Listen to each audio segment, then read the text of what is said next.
Hello बच्चों, welcome back to my YouTube channel maths plaza. तो बच्चों, आज मैं इस वीडियो में Bihar board class 7 science chapter 2 जिसका नाम है जंतुओं में पोषण। तो आज मैं इस चैप्टर का व्याख्या करने वाला हूँ, पूरा एक्सप्लेन करने वाला हूँ, पूरा समझाने वाला हूँ। तो अब हम लोग ध्यान से समझेंगे कि सभी जीव प्रत्यक्ष या परोक्ष रूप से अपने पोषण के लिए पौधे पर निर्भर रहते हैं, ठीक ना। मतलब कोई भी जीव जंतु हो, चाहे वो इंसान हो, जानवर हो, पशु पक्षी हो, ठीक ना, कोई भी जीव जंतु हो, सभी जो अपना भोजन के लिए किस पे निर्भर है? पौधा पे निर्भर है। किस पे निर्भर है? पौधा पे, ठीक ना। कुछ जानवर पौधे का मान के पत्ता वगैरह खाते हैं, हम इंसान उसका फल खाते हैं, सब्जी खाते हैं ना। कुछ भाग का तना खाते हैं, कुछ भाग का जड़ खाते हैं, ठीक ना। सभी जीवों का अपना उत्तम स्वास्थ्य, शारीरिक वृद्धि, विकास एवं गतिशीलता बनाए रखने पोषण की जरूरत है। यदि हम लोग वृद्धि करना चाहते हैं, मतलब बढ़ना चाहते हैं, अच्छा खासा बॉडी बनाना चाहते हैं, ठीक ना, अपना तबीयत बढ़िया रखना चाहते हैं, हमें भोजन की आवश्यकता होगी, हमें पोषण की जरूरत होगी, ठीक ना। पोषक तत्वों की जरूरत, भोजन ग्रहण का शरीर में इनका उपयोग शामिल होता है, ठीक ना। पोषक तत्व तब मिलेगा जब हम लोग भोजन ग्रहण करेंगे। भोजन ग्रहण करेंगे उससे क्या मिलेगा? पोषक तत्व। पोषक तत्व मिलेगा तो हम लोग क्या करेंगे? बीमार उससे नहीं पड़ेंगे। आगे फिर समझते हैं इसमें। अगर आप जान चुके हैं कि भिन्न भिन्न जीवों की भोजन संबंधी आवश्यकता एवं आदतें अलग अलग होती है। क्या सभी जीव जंतु एक तरह भोजन करते हैं? नहीं। इंसान का अलग तरीका है, ठीक ना। शेर बाघ का अलग तरीका है। गाय देखो जुगाली करता है, ठीक ना, उसका अलग तरीका है। उसके बाद देखो कीड़े मकोड़े पक्षी सबका अलग अलग तरीका है। सभी अलग अलग प्रकार के भोजन करते हैं, ठीक ना। तो कुछ आदमी क्या करते हैं, कुछ ऐसे जंतु हैं जो अपना भोजन खुद पकाते हैं, अपना खुद बनाते हैं। जो भोजन के लिए किसी दूसरे चीज पे निर्भर नहीं रहते हैं उसको कहते हैं स्वपोषी पोषण, ठीक ना। और जो भोजन के लिए दूसरे पे निर्भर रहते हैं उसको कहते हैं विषमपोषी पोषण।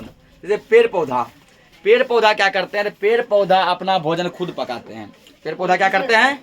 पेड़ पौधा अपना भोजन खुद पकाते हैं। वो भोजन के लिए किसी दूसरे जीव जंतु पर निर्भर नहीं रहते हैं। पेड़ पौधा हो गया स्वपोषी पोषण। क्या हो गया? स्वपोषी पोषण।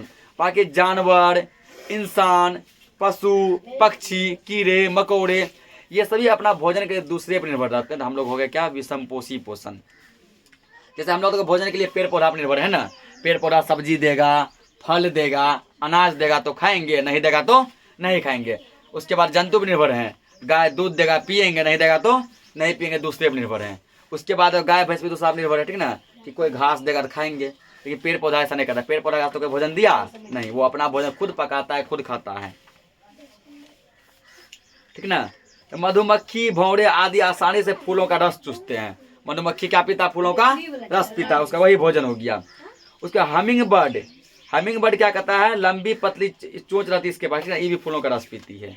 हमिंग बर्ड के पास लंबा पतला चोंच रहता है, ये भी क्या करती है? फूलों का रस पीती है। इस प्रकार जो अलग अलग जानवरों का जो है अलग अलग क्या भोजन का हैबिट्स है, भोजन का प्रैक्टिस है। कुछ रस पीता है, कुछ भोजन खाता है, कुछ घास खाता है, कुछ मांस खाता है, कुछ सब कुछ खाता है, ठीक ना। तो आगे हम लोग फिर समझते हैं इसमें। तो अगला जो देखो हेडिंग दिया है, ठीक ना, वो मानव में पाचन मतलब कि हम लोग जो भोजन खाते हैं वो किस किस प्रकार से पचता है, ठीक ना। मानव में पाचन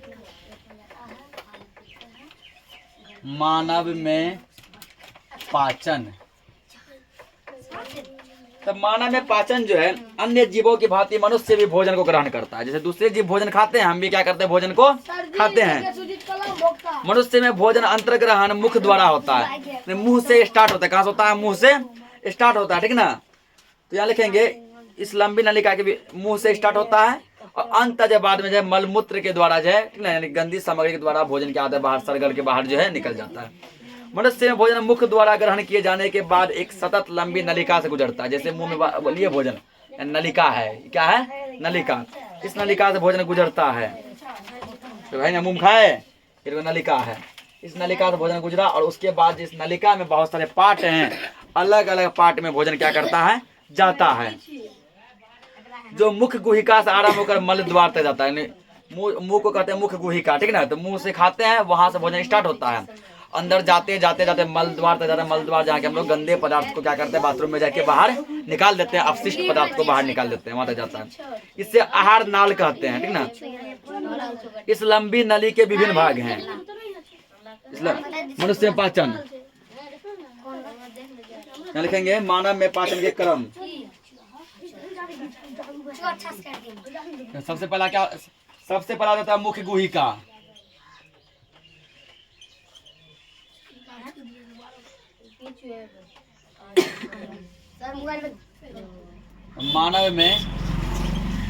मानव में भोजन, मानव में भोजन पाचन के क्रम, इसको लिखेंगे ठीक ना, मानव में भोजन पाचन के क्रम। सबसे पहले जो भोजन हम लोग कहाँ से खाते हैं? मुख्य गुहिका से। कहाँ से खाते हैं? मुख्य गुहिका मतलब मुंह से खाते हैं ठीक ना। मुंह से भोजन खा लिए, जैसे चबाए वहां के बाद जो भोजन जाता है वो जाता है ग्रास नली में। भोजन दूसरे स्टेप में कहाँ जाता है? ग्रास नली में।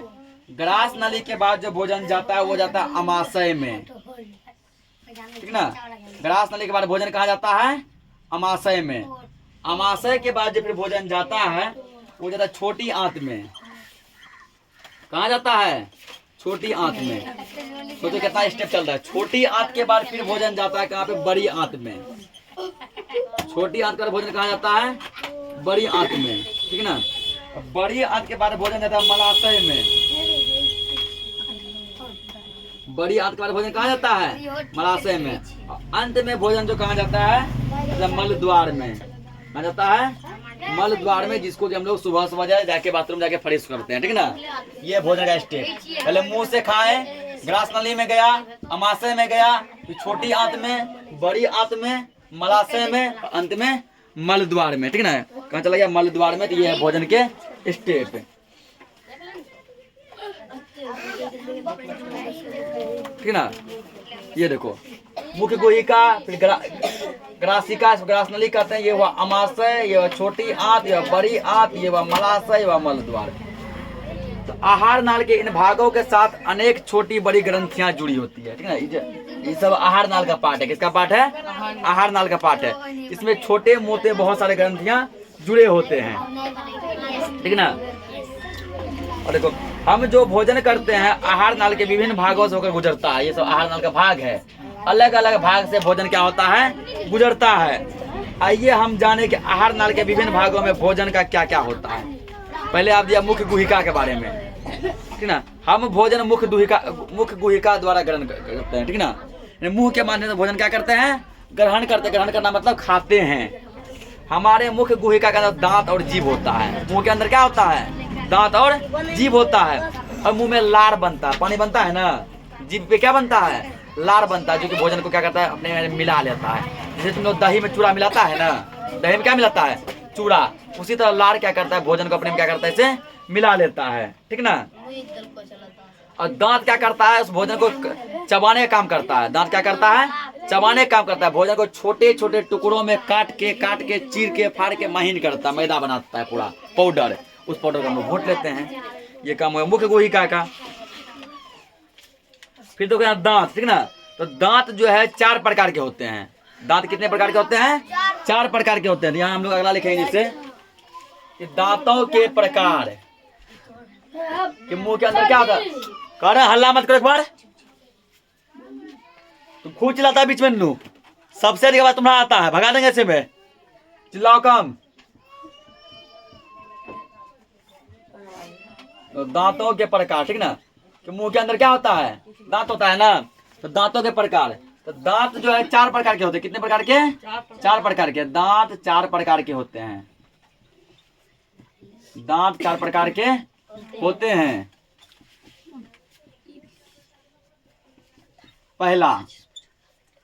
पहला होता है, ठीक ना,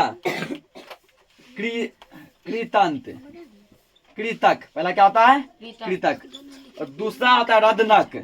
दांत का दूसरा टाइप का नाम है रदनक। तीसरा जो टाइप है इसका नाम है अग्रचवर्णक। इसका कौन काम है वो बताएंगे अभी। अग्रचवर्णक। और चौथा जो टाइप है इसका ये है चवर्णक। चवर्णक। ये दांत के 4 टाइप, कृतंक, रदनक, अग्रचवर्णक, उसके बाद है चवर्णक, ठीक है ना। देखो किसका कौन सा काम है। अब कृतंक जो है, कृतंक ये क्या करता है, ये भोजन को काटने का काम करता है, ठीक है। सब दांत सेम काम नहीं करता है। 32 दांत होते हैं ना हमारे पास, उसमें सब दांत क्या हुआ, बटा हुआ है, भोजन को काटने का काम करता है। रदनक क्या करता है, भोजन को फाड़ने का काम करता है, फाड़ने का कार्य। रदनक क्या करता है, भोजन को फाड़ने का काम करता है। अग्रचवर्णक क्या करता है, पीसने और चबाने का काम करता है। अग्रचवर्णक क्या करता है, पीसने और चबाने का काम करता है, पीसने और चबाने का कार्य। उसके बाद चवर्णक क्या करता है, ये भी सेम काम करता है अग्रचवर्णक के जैसा, ये भी पीसने और चबाने का काम करता है, पीसने और चबाने का कार्य। ये हो गए हमारे दांत 4 प्रकार के, चारों के कार्य तुम्हारे पास क्या है, लिखे हुए। और दांत का सजावट हमारे मुंह में कुछ ऐसा होता है, ठीक ना। ये अगर चवर्णक कैसा दिखता है, चवर्णक कैसा दिखता है, रदनक कैसा दिखता है, कृतंक कैसा दिखता है, ठीक। इसको नोट किया जाए। तो समझ गए दांत के बारे में। आगे समझते हैं हम लोग।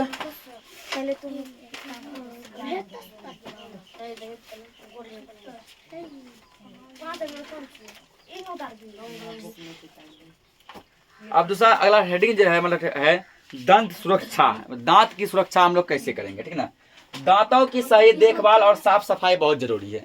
यदि तुमको दांत लंबे समय तक चलाने हैं, ठीक ना, यदि बुढ़ापे अवस्था तक तुमको दांत मजबूत देखना है, तो क्या करो, उसकी देखभाल करो, केयर करो, साफ सफाई पूरा ध्यान दो। हमें सुबह और रात में सोने से पहले अपने दांतों को दातुन या ब्रश से साफ करना चाहिए। दांत को 2 टाइम साफ करो, पहला सुबह, ठीक ना, दूसरा कब, रात में सोने से पहले, ठीक ना। यानी भोजन खा लिए, भोजन जब खाने के बाद क्या करेंगे, जब सोने जाएंगे ना, तो सोने से पहले हम लोग क्या करेंगे, तो दांत को धोएंगे। सोने से पहले क्या करेंगे, हम दांत को धोएंगे, ठीक ना। उसके बाद सुबह तो धोते ही हैं, सुबह सब धोता है। तो दांत को कितना बार धोना है, 2 बार धोना है, ठीक। उसके बाद देखो आगे, दातुन करते समय दातुन तथा हाथ की उंगलियों से मसूड़े को अवश्य मलना चाहिए। दातुन से दांतों से मसूड़ा को मलो, अगर उंगली से करता है उंगली से मसूड़ा को क्या करो, मलो, ठीक ना। अब पूछे मसूड़ा किसको कहते हैं, तो दांत को जो पकड़ के रखा है, दांत को जो पकड़ के रखा, लाल लाल पाट, यह लाल लाल पाट पकड़ा हुआ, ये मसूड़ा है, ठीक है। खाने के बाद अच्छी तरह कुल्ली करना चाहिए। खाना खाया तो खाना का कण जो होता है वो क्या होता है, दांत में फंस जाता है, ठीक ना। इसे पानी लेके कुल्ला करके बाहर फेंक देना है, ठीक ना। 2 बार 3 बार कुल्ला करना है। तो इन सब चीजों का ध्यान रख के हम लोग क्या करते हैं, अपने दांतों का ध्यान रखते हैं। अगला हेडिंग जैसे दिया यहाँ पे, ग्रास नली। ग्रास नली, भोजन नली लंबी पतली मांसल संरचना होती है, ये लंबा होता है, पतला होता है, जो मुख्य गुहिका को अमाशय से जोड़ती है, ठीक ना। मुख्य गुहिका को अमाशय से जोड़ती है, यहाँ से यहाँ तक अमाशय से जोड़ती है, ठीक है। मुंह द्वारा चबाया हुआ भोजन ग्रास नली में पहुंचता है। इसमें जो भोजन चबाएंगे इसको पहुंचेगा ग्रास नली में। ग्रास नली को हम लोग ग्रसिका भी कहते हैं, ठीक।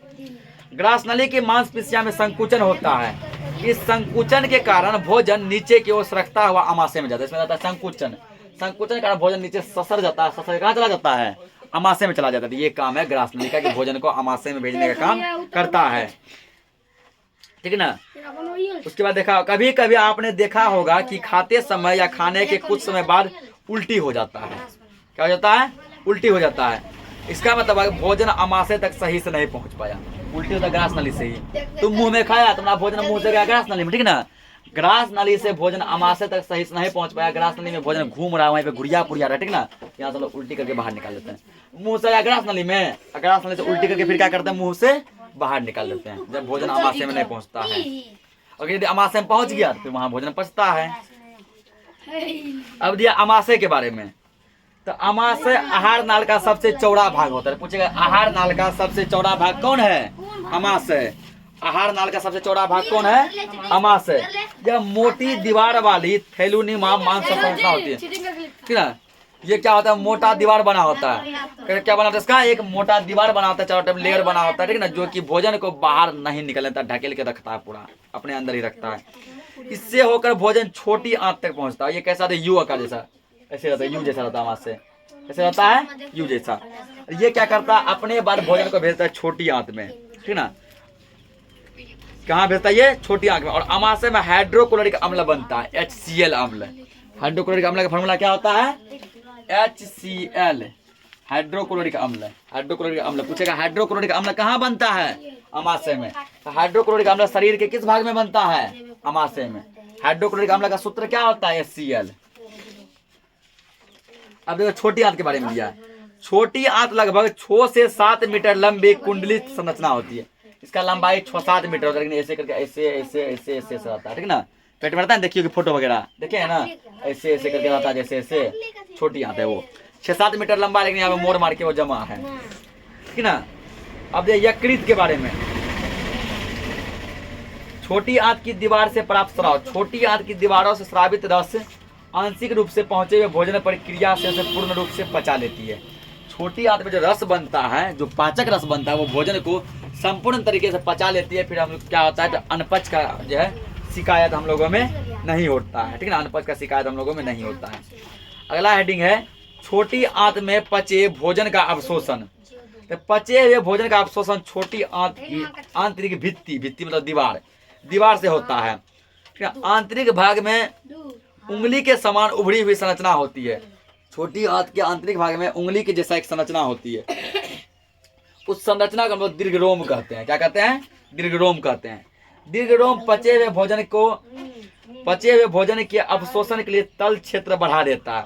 क्षेत्र ऐसे एरिया अपना बढ़ाता है, आओ भोजन और पचो, ठीक है, अपना एरिया बढ़ा देता है, ठीक ना। इसमें सूक्ष्म रुधिर वाहिकाओं का जाल फैला रहता है। अवशोषित भोजन इन रुधिर वाहिकाओं की सहायता से शरीर के विभिन्न भागों में पहुंचता है, और क्या होता है फिर हमारे अलग अलग पार्ट में, है ना, वो हमारा वर्क करता है, काम करता है, जिसे हम लोग वृद्धि करते हैं, गति करते हैं। अगला दिया है भोजन का बिना पचा भाग जिसका अवशोषण नहीं हो पाता वो जाता है बड़ी आंत में। बड़ी आंत में वो भोजन जाता है जो नहीं पच पाता, मतलब भोजन खाए लेकिन अनपच का शिकार हो गया, आधा भोजन पचा और आधा भोजन नहीं पचा। जो भोजन पच गया, पचा हुआ भोजन रहता है छोटी आंत में। जो भोजन नहीं पच पाया, तो बिना पचा हुआ भोजन जो अनपचा भोजन कहाँ चला जाता है? बड़ी आंत में चला जाता है। बड़ी आंत की लंबाई 1.5 मीटर 1.5 मीटर होती है, ठीक ना। इसके द्वारा अपचित भोजन से जल और कुछ लवणों का अवशोषण होता है। बचा हुआ अपचित भोजन अर्ध ठोस पदार्थ मलाशय में चला जाता है। जो यहाँ अनपचा भोजन बचा, ठीक ना, वो पानी के साथ मिल के पूरा गिल्ला बना के, ठीक ना, वो चला जाता है मलाशय में। घोल बन के कहाँ चला जाता है? मलाशय में। और मलाशय के बाद अंत में भोजन का मलद्वार में, और मलद्वार से हम लोग भोजन क्या करते हैं, उसका निष्कासन करते हैं। मलद्वार में सड़ा गला अनपचा हुआ, ठीक ना, ये सब भोजन जाता है। हम लोग उसका क्या करते हैं, सुबह जाके स्वच्छ होकर बाथरूम में जाकर उसका निष्कासन करते हैं, फ्रेश हो जाते हैं, ठीक ना। और जो घास चरने वाले जंतुओं में पाचन, तो हमारे आसपास ऐसे भी जंतु जो घास खाते हैं ना, जैसे गाय, भैंस, बकरी, ये सब घास खाता है।